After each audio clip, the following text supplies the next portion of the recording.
저는 성북구 종암동에 있는 종암제일교회에서 2018년도 가을부터 목회를 시작을 해왔고, 우리 이사무엘 목사님은 2019년 12월에 위임식을 하는 것으로 제가 기억이 납니다. 제가 1년 더 빠르고요. 네, 지금까지 6년, 7년째 큰 사고 치지 않고 이렇게 하나님의 은혜로 지금까지 잘 왔습니다. 제가 이렇게 원래 이 시간에는 거의 잘 신방 위에는 이동을 안 하는 시간인데, 내부순환로를 타고서 거의 서울을 가로질러 왔습니다. 거기 근처에 이제 국민대가 있고요. 쭉 타고 성산대교를 지나서 이 목동 쪽으로 쭉 들어와서 서울을 한복판을 뚫고 들어왔잖아요. 야, 같은 서울인데도, 같은 하늘 아래인데도 이렇게 다를 수가 있나 싶습니다. 여기와는 조금 우리 종암동은 좀 많이 다릅니다. 저는 사실 종암동으로 목회하기 전까지 서울에 종암동이라는 데가 있는 줄을 몰랐어요. 안암동은 알았는데 종암동은 몰랐고요. 저희 동네는 굉장히 아주 서민들께서 모여 사신 동네고요. 저희 교회도 그중 종암동 주민들 중에서도 아주 가장 가난한 사람들이 1960년대 초반에, 벌써 60년이 좀 넘은 교회입니다. 제가 세 번째 담임 목사고요. 그런 분들이 모여있던 분들이고, 이북 출신 분들도 좀 있으셨고, 이랬던 아주 가난했던, 정말 이 개천 밑에서 처음에 천막치고 개척했다가 한 번 옮겼다가 또 한 번 이제 장소를 옮겼던 아주 그런 사실은 좀 역사와 전통이 있는 그런 교회라고 볼 수 있을 것 같습니다. 성도들의 아주 크고 작은 헌신들이 좀 있는 교회이고, 너무 이제 성도들이 착하시고 순하셔서 제가 거저 목회한다 이런 생각을 가지고, 우리 성도들 보시고 계실지 모르니까 칭찬을 아주 순한 교회이고 착한 교회이고, 그런 교회에서 목회를 은혜 중에 잘 해오고 있습니다.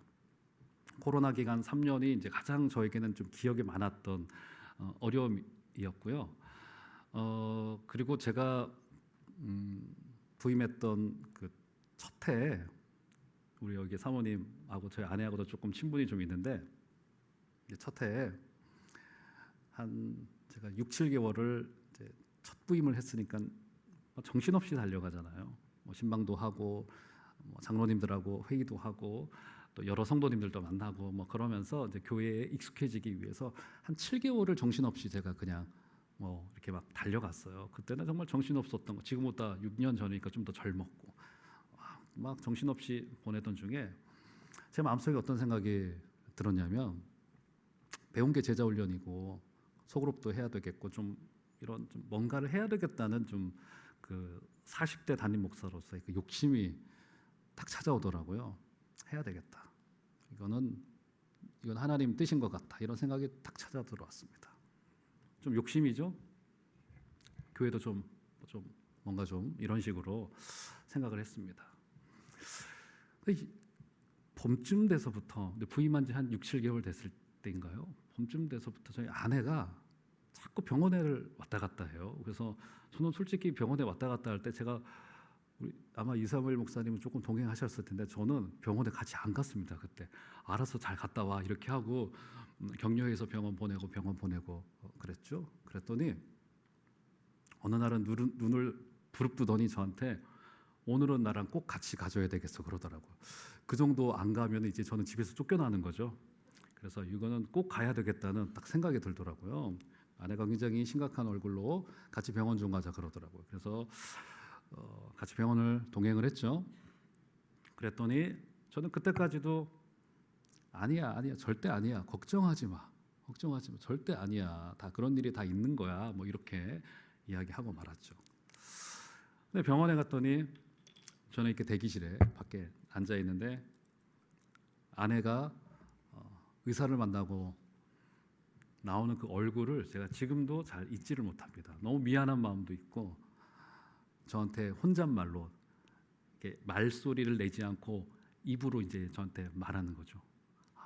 이렇게 얘기를 하는 겁니다. 그래서 우리 사모님과도 같이 사실 부임한 그 첫 해에 아내에게 암이 찾아왔어요. 아직 그때 아내도 젊었고 저도 젊었고, 너무 저에게는 처음에는 머리가 하얘지더라고요. 이거를 도대체 어떻게 해야 되지?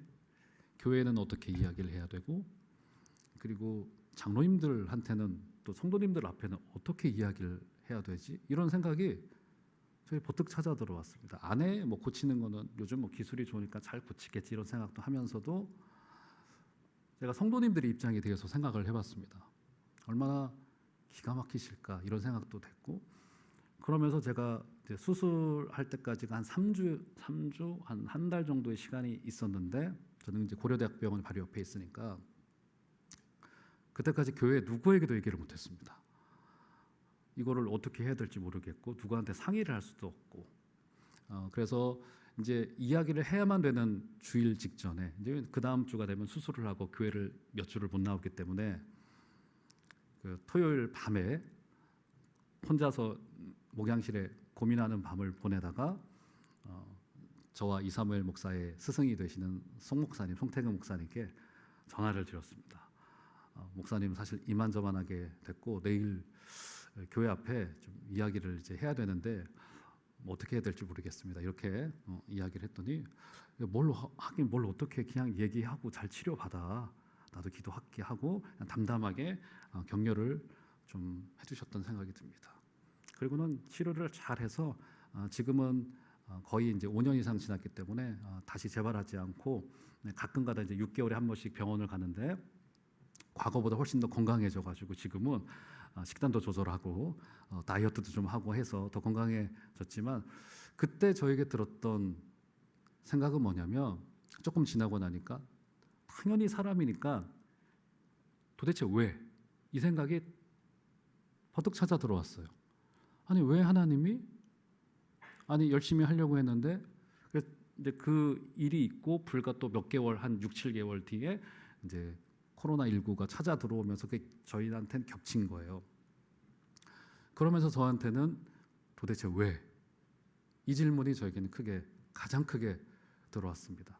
그리고는 가졌던 욕심, 계획을 사실은 좀 추진하기가 좀 어려웠고, 그때 하나님께서 저에게 주셨던 사인은 일단 저를 주저앉히시는 거였습니다.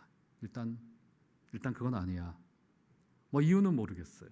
일단 그건 아니야. 이런 생각이 들더라고요. 그러면서 사람의 마음속에는 그 아쉬움들이 저에게 아주 크게 찾아왔고, 저에게는 또 성도님들, 제가 우리 교회에서는 이런 이야기를 전혀 못 하는데 가끔 제가 이제 이렇게 제가 섬기는 교회가 아닌 곳에 가서 설교를 할 때는 이야기를 앉아 계신 성도님들과 나누면서 저도 그때의 애틋했던 마음과 받았던 스트레스를 설교로 풀기도 하고 참 그랬던 기억이 나는데, 그러면서 제게 찾아왔던 가장 큰 질문 중에 하나가 뭐냐면 바로 오늘 본문에 관한 질문이에요. 목사가 하나님 앞에, 성도가 하나님 앞에 순종하고 충성한다는 게 뭘까? 내가 하나님을 정말 사랑하고 하나님의 교회를 섬기기 위하여서 목사로 부름을 받았는데 내가 하나님을 사랑하고 그분께 순종을 드린다는 게 뭘까? 이 생각을 지금까지 굉장히 많이 해왔고, 목회를 하면서도 이걸 잃지 말아야 되겠다는 생각과 결심을 지금까지 해옵니다. 제가 우리 성도님들께 한번 여쭤볼게요. 지나간 한 주 동안이나 지나간 한 달 동안에 우리의 언어 속에서나 우리의 생각 속에서 오늘 본문에 등장하고 있는 이 충성, 순종, 뭐 같은 개념이겠죠? 이 충성, 순종이라고 하는 말을 내가 지난 한 주 동안에 가족 안에서나 형제자매들 가운데 내가 사용을 해봤다. 한번 마음속으로 손들어 보시겠어요? 내가 충성, 이 순종이란 말을 한번 해봤다. 아마 거의 없으실 거예요. 그죠? 이제는 우리가 충성이나 순종이라고 하는 말을 잘 쓰질 않아요. 그래서 어떤 언어학자는 평가를 해놓기를 우리의 언어가 이렇게 언어의 개념, 언어 속에서 한 단어를 잘 사용하지 않는다는 것은 단순히 언어가 사라지는 것이 아니라 그 언어가 담고 있는 의미와 개념이 사라진다고 평가를 하더라고요. 그러니까 우리의 말 속에 더 이상 순종이란 말을 쓰지 않고, 그죠? 충성, 순종은 이제 거의 군대 아니면 교회에서밖에는 사용하지 않고, 사실은 이제 교회도 잘 사용하지 않습니다. 누가 누구에게 충성을 해, 누가 누구에게 순종을 해, 뭐 이런 개념들이 요즘 MZ 세대들 많기 때문에 이게 사용하지 않는다는 것은 언어가 사라지는 것만이 아니라 우리의 인식 세계 속에서 그 개념조차도 이제 점차 사라지고 있다는 거예요. 그러니까 충성이라고 하는 가치와 개념이 우리 가운데 점점 더 사라지고 있다는 사실인 겁니다. 근데 문제는 뭐냐면 성경은 오늘 본문도 그렇고 아주 여러 군데에서 여전히 충성을 이야기를 하고 있고 여전히 순종을 우리에게 이야기하고 있다는 거예요. 게다가 이 정도 수요 예배에 오시는 분들이라고 한다면 모르긴 몰라도 아마 교회의 가장 핵심의 중추, 이 허리의 역할을 하시는 충성된 종들일 텐데 오늘 이 짧은 시간을 통하여서 저와 여러분들에게 또 이 고린도 교회에게 바울이 이 말했던 이 충성이라고 하는 개념이 무엇인지를 한번 저희들이 한번 나누어 보면서 다시 한번 우리 주님 앞에 목사인 저도 또 성도님들이신 또 직분자들이신 여러분들께서도 다시 한번 우리의 충성을 제고하시는 우리 은혜가 있기를 주 이름으로 축원드립니다. 자, 그러면 먼저는 이 본문이 바울이 다른 교회가 아니라 고린도 교회에게 주었던 본문이라는 점을 좀 주목해 볼 필요가 있습니다. 그래서 제가 지금 아주 간단하게 이 바울이 고린도 교회를 개척하게 됐던 스토리와 배경을 좀 스케치를 좀 해드리도록 하겠습니다. 사도행전 17장에 보면은 바울이 데살로니가 교회라고 하는 곳을 갑니다. 데살로니가를 가요. 그것은 이제 데살로니가 교회를 개척을 하죠. 데살로니가에 가서 복음을 전하던 중에 그에게 상당한 좀 열매가 있었습니다.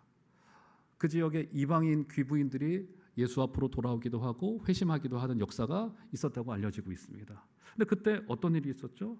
그 도시에는 아마 상당히 거친 유대인들이 많았던 것 같아요.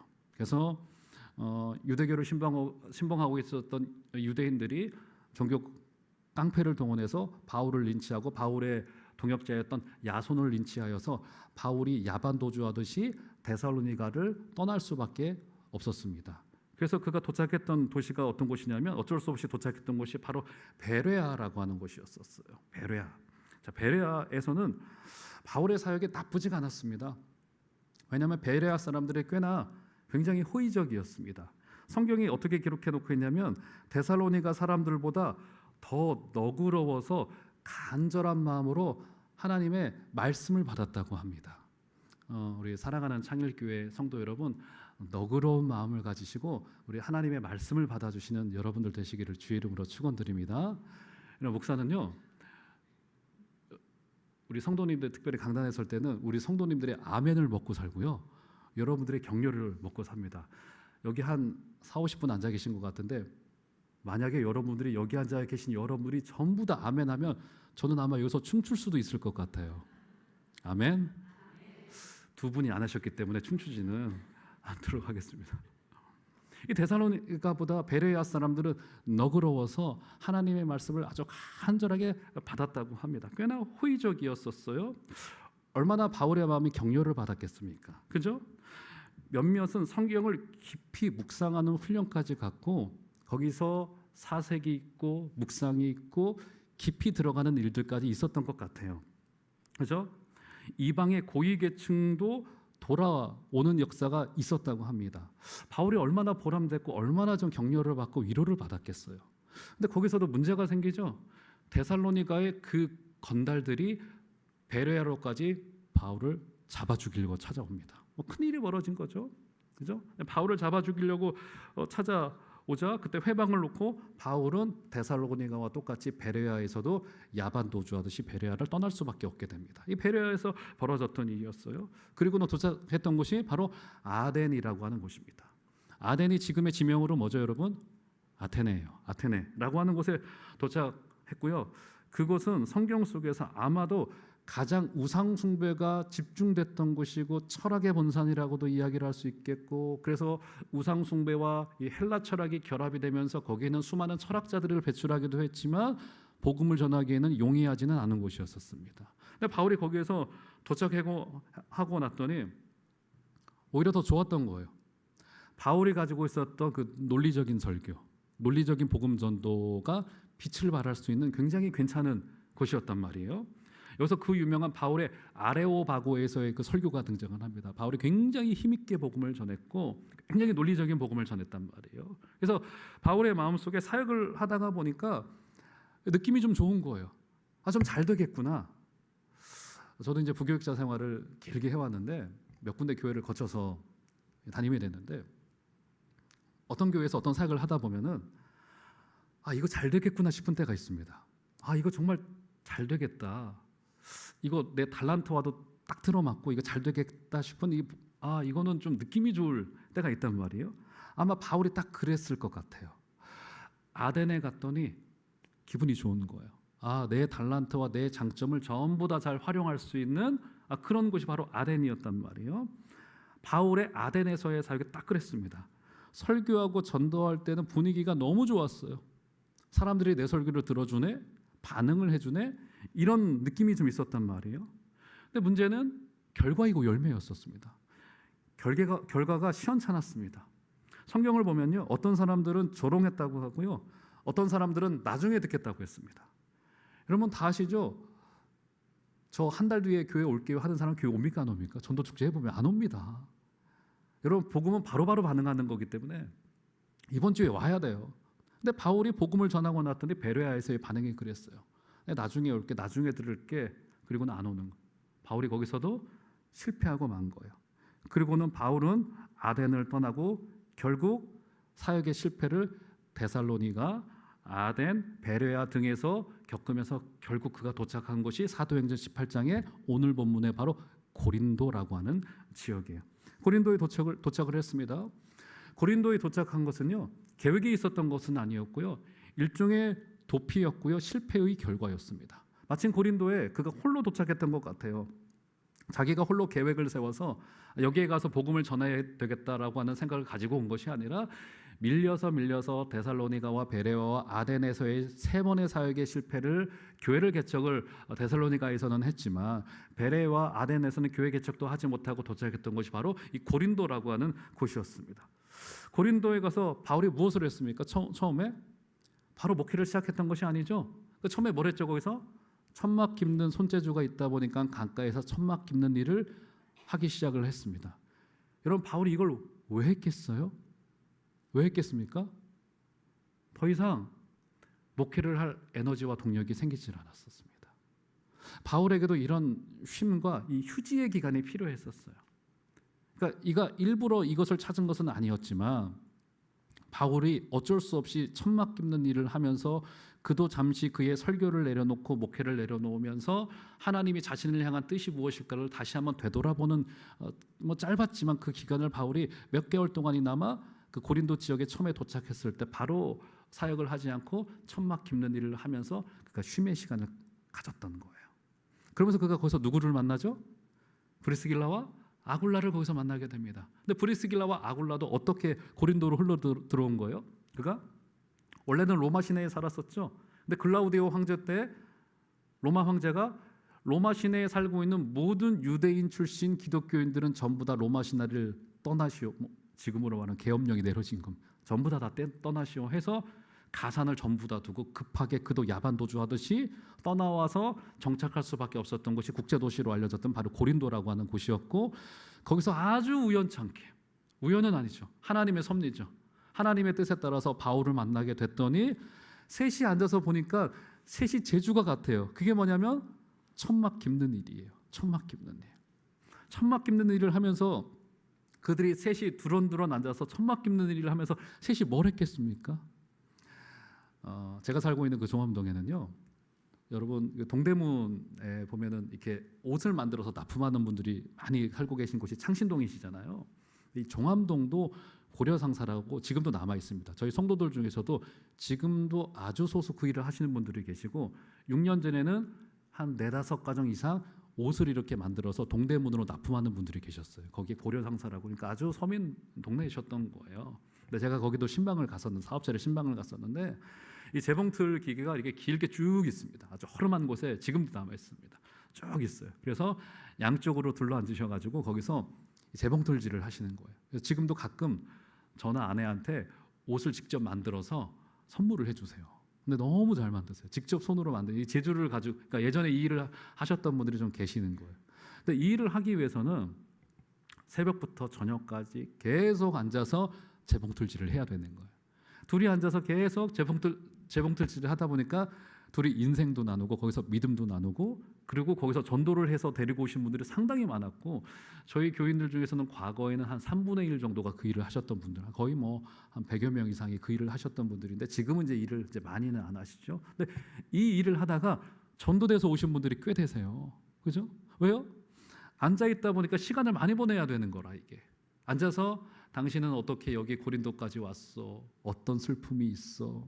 그러니까 여러분 아마 제가 알기로는 우리 창립교회가 굉장히 소그룹이 활성화되어 있는 걸로 아는데요.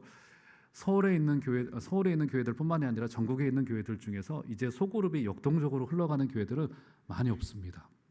정말 하나님의 은혜인 거고요. 소그룹 안에서 하나님의 말씀을 나누고 거기서 하나님의 뜻을 나누고 인생의 아픔과 슬픔을 나누시는 여러분들 되시기를 주의 이름으로 축원드립니다. 그랬단 말이에요. 바울하고 브리스길라와 아굴라가 앉아서 뭘 했겠어요? 천막 깁는 일을 하면서 당신 이름이 뭐요? 당신 여기 왜 왔어? 알고 보니 같은 예수님을 믿고 있는 거예요. 알고 보니까 제주도 같아요. 서로를 위로하는 겁니다. 서로 실패해서 왔고요. 재산을 전부 다 몽땅 다 날리고 왔던 아굴라와 브리스길라가 바울을 통해서 위로를 받고 제자 훈련을 받기 시작을 합니다. 그리고는 세워졌던 교회가 기도로부터 세워졌던 교회가 바로 그 고린도 교회인 거예요. 얼마나 정말 바울의 마음속에 이 고린도 교회에서의 사역이 얼마나 애틋했겠습니까? 그래서 바울은 거기서 무려 1년 반 사역을 해요. 바울의 사역의 기간 중에 가장 길게 사역했던 교회 중에 하나가 바로 이 고린도 교회. 고린도에서 무려 1년 반 동안이나 사역을 하면서 교회를 세워놓고 내가 이렇게 고생하면서 고린도로 왔는데 여기서 더 잘 한번 해보자라고 하는 마음을 가지고 목회했던 곳이 바로 고린도 교회입니다. 그래서 무려 1년 반을 사역을 하고는 거기서의 목회를 마친 후 바울은 이제 에베소로 떠나게 됩니다. 자, 잘 될 줄 알았겠죠. 근데 웬걸요? 에베소에 갔더니 시간이 지나니까 이상한 소문들이 들려오기 시작하는 거예요. 고린도 교회가 난리가 났다는 겁니다. 사분 오열되어지고 지도자의 부재로 말미암아서 하나님의 말씀이 약해지다 보니까 거기서 가장 크게 드러났던 문제 중에 하나가 뭐냐면 성찬 문제도 있었고 도덕적인 문제들도 있었지만 가장 교회를 심각하게 해치는 문제 중에 하나가 교회가 사분 오열되어져서 바울파, 베드로파, 게바파, 아볼로파, 바울파, 예수파까지 나누어져서 교회가 막 사분 오열돼서 싸워지고 있었던 거예요. 그죠? 얼마나 바울의 마음이 힘들었겠습니까? 여기 혹시 우리 창일교회 오기 전에 다른 교회 거쳐서 오신 분들 소수 계실지 모르겠는데 저도 딱 한 번 제 사역의 기간 동안에 분열되는 교회의 부교육자 생활을 한번 해봤습니다. 길게 못했어요. 교회가 완전히 그랬던 교회. 분열하고 싸우는 교회의 특징이 뭔지 아세요? 특징이 뭐냐면 영적인 피로감이에요. 영적인 피로감. 영적인 피로감이 있으니까 어떤 일이 벌어지냐면 내가 하고 있던 이 사역을 이렇게 놓아버립니다. 아 저기 김 권사가 내 뒷담화 하고 다닌다는데 김 권사 다 사역하라고 해 하고 있던 사역을 놓아버려요. 진짜 많습니다. 교사 한 명 구하기 힘들고요. 그죠? 구역장 한 분 모시기 힘들고요. 목자 한 명 구하기 힘들고 하던 선교 회장들을 다 내려놓고 사역을 하질 않아요. 자, 이 배경하에서 주어졌던 말씀이 바로 고린도전서 4장 1절의 말씀이에요. 다시 한번 볼까요? 자, 1절의 말씀 조금 다르게 읽힐 거예요. 한번 4장 1절 한번 다 같이 읽어보도록 하겠습니다. 시작. 사람이 마땅히 우리를 그리스도의 일꾼이요 하나님의 비밀을 맡은 자로 여길지어다. 2절까지 다 같이 시작. 그리고 맡은 자들에게 구할 것은 뭐라고요? 충성. 그러니까 바울이 이 말을 했던 배경을 좀 생각을 해보면 이 말이 얼마나 묵직한 의미를 가지고 있는지를 알 수 있을 것 같아요. 자, 그러면 한번 본문을 다시 한번 보시면 여기 바울이 어떻게 이야기를 하냐면 1절 다시 보시면 사람이 마땅히 우리를 그리스도의 뭐라고요? 일꾼이고 비밀을 어떻게 했다고요? 맡았다고 이야기를 합니다. 그래서 일꾼과 비밀을 맡았다는 이 말을 이해해야지만이 오늘 바울이 말했던 이 충성이 어떤 의미인지를 우리는 알 수 있을 것 같아요. 일단은 바울이 우리를 그리스도의 일꾼이라고 말합니다. 일꾼. 야, 이거 바울도 똑같네 싶은 생각 들 거예요. 싫잖아요, 약간. 아니 우리가 일하라고 교회 가면 늘 힘들어. 제가 오늘 주일이 이제 명절 연휴 기간이잖아요. 우리 이제 교회 점심을 주는데 또 우리 성도님들은 교회 점심을 많이 먹고 가요. 한 200명 넘게 드세요. 그러니까 식당관리위원회라고 이제 우리 권사님 한 분, 권사님 그 아드님이 목사님이고 권사님의 따님이 사모님이에요. 부목사지만 그러다 보니까 담임 목사의 마음을 너무 잘 이해해줘서 이 식단관리위원회 위원장 생각이 정말 너무 힘들거든요. 또 우리 성도님들은 정말 식사를 많이 하고 가세요. 그러니까 200명분을 해내야 되니까 또 설거지까지 하면 장난 아닌 거라 너무너무 좀 힘들어하세요. 한 10분 정도, 뭐 대여섯 분 핵심 멤버에다 이렇게 그분들이 담당을 하시고 돌아가면서 섬기시는데 너무너무 힘드신 거라. 그죠? 그래서 그분이 농담반 진담반으로 하는 얘기가 목사님 저 다음 달에 내려놓을 거예요. 다음 달에 내려놓지도 않을 것이면서 근데 제가 늘 좀 죄송한 마음을 그 권사님께는 늘 가지고 있어요. 늘 그러니까 목사님 저를 일만 시키시려고 막 그래가지고 이제 이번 학기 제자훈련에는 그 남편 되시는 집사님 제가 제자훈련을 해서 이렇게 진정을 시켜드리려고 좀 하는데 늘 좀 목사의 마음 속에는 이렇게 일 부탁을 드릴 때 이게 선한 일이지만 늘 미안한 마음을 가지고 있습니다. 우리도 그렇잖아요. 아니 일꾼이라니 우리가 일꾼이라니 이런 생각이 든단 말이에요. 자 그런데 자 여기 일꾼이라고 하는 말의 뜻을 좀 살필 필요가 있는데요. 자 이것은 이제 합성어인데요. 뭐 내용은 지나가기라고 어떤 뜻을 가지고 있냐면 배 밑창에서 노를 젓는 사람이라는 뜻을 가지고 있는 것이 일꾼이라는 말의 이 문자 그대로의 뜻을 가집니다. 무엇 아래에서 이렇게 노를 젓다는 뜻이에요. 노를 젓다. 여러분 배너라는 영화 보신 기억 나시나요? 배너를 보면 그 장면이 등장을 합니다. 배너를 보면은 양쪽에 한 10명씩이 쭉쭉 앉혀놓고 위에서 내리는 수신호에 따라서 이 사람들이 배에 노를 져요. 바로 그 사람들을 일꾼이라고 불렀어요. 일꾼. 그래서 이 말은 조금 이제 파생되어져서 발전되기 시작을 하는데 어떤 의미를 가지고 있냐면 일꾼은 그래서 위에서 신호를 보내는 자의 수신호에 맞추어서 이렇게 노를 젓는 사람을 뜻하고 있는데 이 사람은 이 일꾼은 후에 명령이나 지침을 잘 받는 사람이라고 하는 뜻을 가지고 있어서 둘로스라고 하는 그 단어인 그 노예라고 하는 뜻과는 조금 구별되어져서 주인에게 복종하면서도 동시에 주인의식과 책임감을 가진 사람을 뜻할 때 바로 이 일꾼이라고 하는 말을 쓴 거예요. 일꾼이라고 하는 말을 썼어요.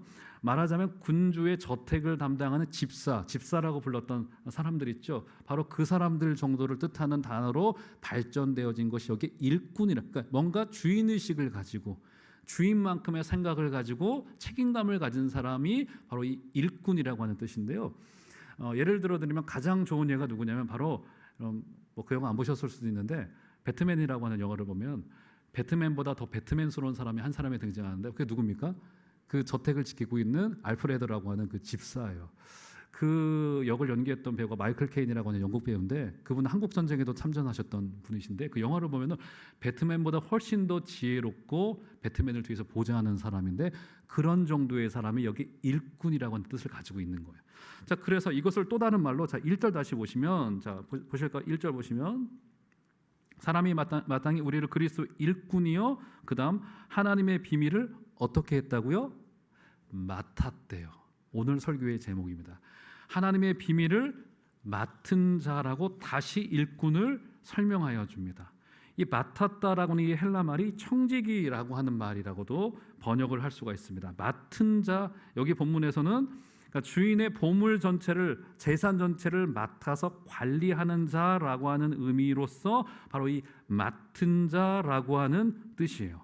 맡은 자. 그러니까 일꾼은 충성된 자는 맡은 자인 거예요. 맡은 자.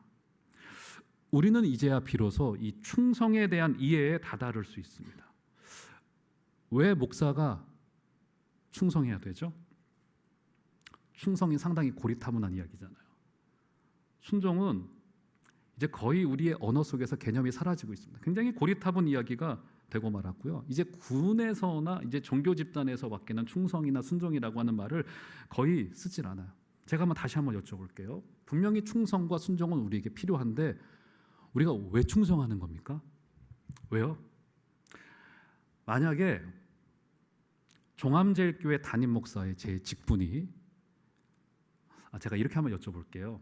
아마 여기 다 직장을 다니신 분들도 계시고 안 다니신 분들도 계시고 그죠? 직분을 받으신 분들이 아마 여기 대부분이실 거예요. 또 은퇴하신 선배님들도 계실 것 같은데 제가 한번 이렇게 여쭤볼게요. 내가 지금까지 교회를 섬겼던 것이 또 지금까지 살아낸 것이 아마 이렇게 물어보면 좋을 것 같아요. 내가 좋아하는 일이었기 때문에 첫 번째, 두 번째 내가 잘하는 일이기 때문에 여러분 어떤 것입니까? 나는 이 일이 너무 좋았다. 나는 권사직이, 집사직이, 목사직이 너무 좋았다. 첫 번째. 두 번째, 나는 잘할 수 있었어. 잘할 수 있었어. 첫 번째 좋았기 때문에, 두 번째 잘할 수 있었기 때문에. 어떤 것에 대한 답을 주시겠어요? 어떻게 섬기셨습니까? 예? 둘 다 되면 참 좋겠죠? 그렇죠? 그런데 놓치지 말아야 될 세 번째의 대답이 있습니다. 우리가 왜 직분자로 충성하는 겁니까? 왜 순종하는 거예요? 우리는 맡았기 때문에 하는 거예요. 주님이 이 일을 우리에게 시켰기 때문에 하는 겁니다. 잘할 수 있기 때문이면 좋을 것 같아요. 하나님이 책임져 주실 거예요. 달란트를 주실 거예요. 좋아하는 일이면 더더욱 좋겠죠. 하지만 본질적인 가치는 우리 성도로서 부름받은 본질적인 가치, 순종하고 충성해야 될 본질적인 가치는 하나님이 이 일을 목사되라고 시켰기 때문이에요. 우리는 그 일을 어땠다고요? 일꾼이요? 맡았어요. 그러니까 맡았기 때문에 충성이라고 하는 개념이 발생되는 거예요. 만약에 이 직분이 내 일이에요, 내 것이에요, 내가 좋아서 해요, 내가 잘할 수 있기 때문에 해요, 그러면 놓을 수도 있을 것 같아요. 충성이라고 하는 개념은 좀 약할 것 같아요. 맞죠? 충성은, 그러니까 이게 만약에 내 일이라면 우리가 충성할 대상도 없고 충성할 것도 없는 거예요. 그렇지 않습니까? 이 일은 주님이 우리에게 주셨기 때문에 우리는 주님께 이 일을 향하여서 충성하는 거예요. 충성. 맡았기 때문에, 맡은 일이기 때문에, 하나님으로부터 맡겨졌기 때문에 우리는 충성하는 거예요. 사랑하는 창일교회 성도 여러분, 저와 여러분들 맡겨주신 직분 주님이 주신 것인 줄 알고 충성되게 감당하시는 은혜가 다 있기를 주의 이름으로 축원드립니다. 그죠? 맡은 자, 이게 맡은 자라고 한다면 아마 우리의 태도가 달라져요. 우리 주인이 있어요, 주인이. 우리에게 어른이 계시단 말이에요, 어른이. 그러면 그 태도가 달라질 거예요. 제가 섬겼던 우리 송태근 목사님은요, 불과 몇 년 전이에요. 어머니가 돌아가셨어요. 그 이제 송태근 목사님 어머니가 한 6, 7년 제가 부임하기 직전이니까 돌아가셨는데 평생을 시어머니를 모시고 살았습니다. 평생을. 게다가 사모님이 목사님보다 나이가 한 9살인가 8살 젊으세요. 그러니까 그 어린 나이 시집 오셔가지고 고생을 하셨죠. 들은 이야기를 보면은 기가 막힌 이야기들이 많이 있는데 여기 시어머니도 계시고 며느리도 계실 텐데 제 이야기로 양해하고 들으십시오. 집안에서 싸워 본 적이 없대요. 싸울 수가 없죠. 왜요? 어른께서 가부좌 틀고 앉아 계시는데 감히 어떻게 싸워요? 싸우시더라도 놀이터 나가서 서로 아규하고 들어오고 할 정도였지, 집안에 어른이 계시기 때문에 물론 싸우실 성격도 아니시지만 싸우지를 않으셨. 못하셨대요. 그렇게 싸우지를 못. 왜요? 거기에 어른이 계시기 때문에. 만약에 맡긴 주인이 있고 우리가 맡은 자라고 한다면 우리의 태도는 꽤 달라지게 될 겁니다.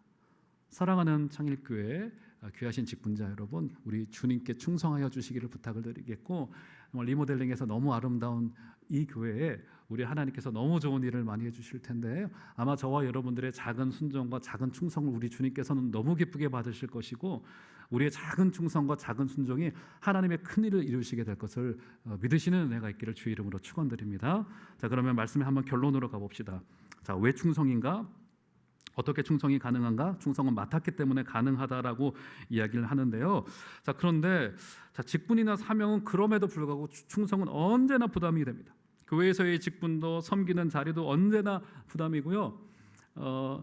제가 연말 될 때 작년 연말에도 그랬는데 제가 이제 목자로 세우려고 한두 분께 목자 이제 은퇴하시는 분들이 계셔서 부탁을 드렸어요. 그러면 권사님, 집사님 좀 이제 내년부터 목자로 좀 섬겨주시죠. 이렇게 부탁을 드렸더니 그러면 늘 나오는 이야기가 뭐예요? 여기 다 똑같을 겁니다. 제일 먼저 안 하고 싶으신 핑계가 있잖아요. 어떤 말씀을 하시죠? 저 너무 부족해서요. 그렇게 말씀하시잖아요. 저는 마음속으로 어떻게 생각하는지 아세요? 저도 부족한 거 너무 잘 알고 있습니다. 이렇게 생각을 합니다. 다 부족하잖아요. 그렇죠? 충성과 순종은 우리가 맡겼기 때문에 하는 건데 우리가 어떤 것을 맡았는가를 한번 볼까요? 한번 보시죠. 본문에 등장합니다. 자, 4장 1절의 후반절을 보시면 그리스도의 일꾼이요 하나님의 무엇을 맡았대요? 비밀을 맡았대요. 이거를 누가 감당하겠습니까?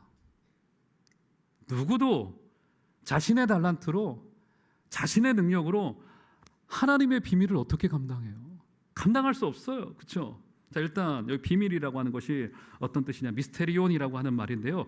이 비밀이라고 하는 말 때문에 음모라고 하는 뜻으로 들려지기 쉽지만 이 비밀이라고 하는 말은 여기서 문자적으로는 전에 감추어졌던 것인데 이제 드러나게 된 특별한 것이라고 하는 뜻이라고 하더라고요. 그러니까 은혜로 드러난 하나님의 구원 역사를 뜻할 때 이 미스테리온 비밀이라고 말한다고 합니다. 그래서 여기서 비밀은 사실은 신비라고 번역하면 조금 더 좋을 것 같아요. 그러니까 우리는 무엇을 맡았다고요? 하나님의 신비를 맡은 자들이에요. 이것은 우리의 능력으로 감당할 수 없고요. 우리의 경험으로 되지 않고요. 우리의 달란트로 되지 않습니다. 그건 활용이 될 뿐인 거예요. 우리 주님께서 우리의 작은 순종 속에 역사하여 주시어서 우리 창일교회를 하나님께서 아름답게 부흥시키시고 이 가운데 주님께서 신비한 일을 많이 주셔서 각 가정마다 하나님의 은혜가 임하고 교회가 새롭게 될 것을 저는 분명히 믿습니다. 마지막 시대 교회가 굉장히 어렵다고 하는 시대 속에서 사랑하는 우리 성도 여러분, 더 마음을 굳게 잡으시고 더 충성해 주시기를 주의 이름으로 부탁을 드리겠습니다. 그 순종은 맡았기 때문에 하는 거고요. 내가 잘할 수 있다거나 좋아하기 때문이라면 충성하기 힘들 거예요. 나는 맡았기 때문에 주님 이 일 충성합니다 라고 하는 귀한 마음을 가지시고 2025년도에 최고의 하나님께 최선의 예배를 아버지 앞에 올려드리게 되시는 복된 여러분들 다 되시기를 주 이름으로 축원드립니다. 우리 다 같이 한번 좀 기도하도록 하겠습니다. 우리 한번 한 소리로 찬양 한 곡을 좀 할까요? 하나님의 사랑을 사모하는 자, 제가 부탁을 드렸는데 아마도 한번 찬양 한 곡 하시고 우리 함께 좀 기도하도록 하겠습니다.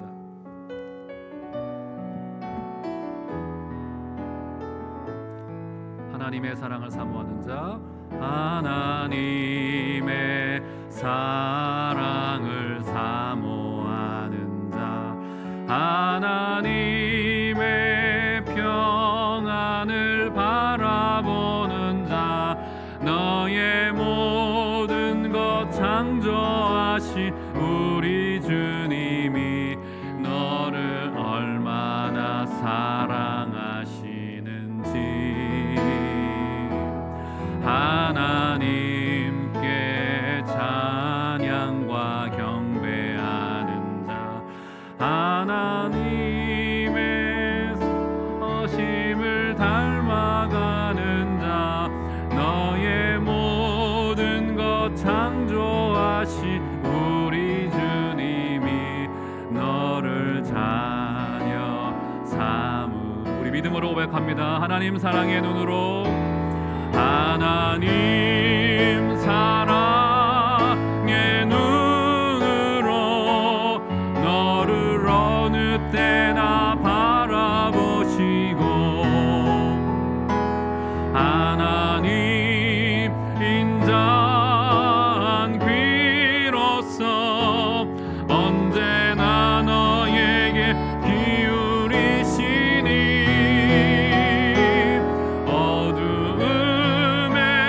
밝은 빛을 비춰주시고 너의 작은 신음에도 응답하시니 너는 어느 곳에 있든지 주를 향하고 주만 바라볼지라. 우리 한번 2, 3번만 같이 한번 한 소리로 기도했으면 합니다. 한번 말씀 붙들고 기도했으면 좋겠습니다. 우리 다 직분자로 또 성도로 주의 사람들로 일꾼들로 부름을 받았는데 충성하시기 바랍니다. 그 충성은 사람에게 대한 것도 아니고요. 하나님이 우리에게 직분을 맡기셨기 때문에 시켰기 때문에 충성이라고 하는 개념이 발생합니다.